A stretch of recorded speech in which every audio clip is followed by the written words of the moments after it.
Hi guys, welcome back to the channel. As you can see, we are going to take the Traxxas Ralley car and do some upgrades on it. I've had this thing for, I don't know, maybe a year. Just sitting on the shelf.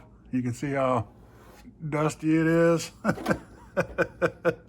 But I think it's time to take it and do something with it. Do some upgrades, go run it. Let's pull the body off. Get the body off.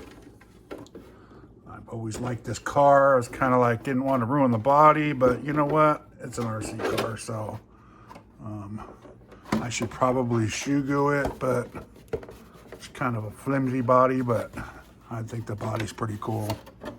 So put this to the side. And as you can see, it's got everything's plastic, brushed motor, the XL5 ESC in it, standard servo. We are going to change some of this stuff, guys.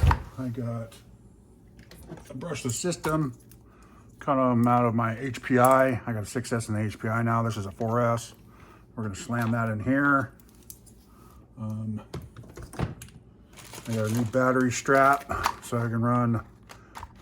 I swear by these guys. Shoe glue this in there, let it dry overnight, 24 hours, and it's not coming out of there. I got some sway bars for it from Hot Racing. I got the metal aluminum motor mount from Hot Racing. A servo tray. I think I've used this one before. We'll have to see if it works or not. It worked in my rustler. I got the aluminum drive shaft, which hopefully this will handle it. We'll see.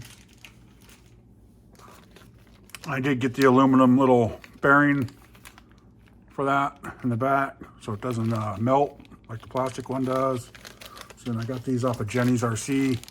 I got this, and then you needed this front piece right here. This and it came with extra bearings and all that stuff, the output shaft and all that stuff, which all this has added. You needed this front shaft to go on here. I hope you guys can see that or not. It's just greasy. I don't want to take it out of the bag right now. And I got a nice little fan to go on that motor. Thanks for watching, guys. Please like, subscribe, and have a great day.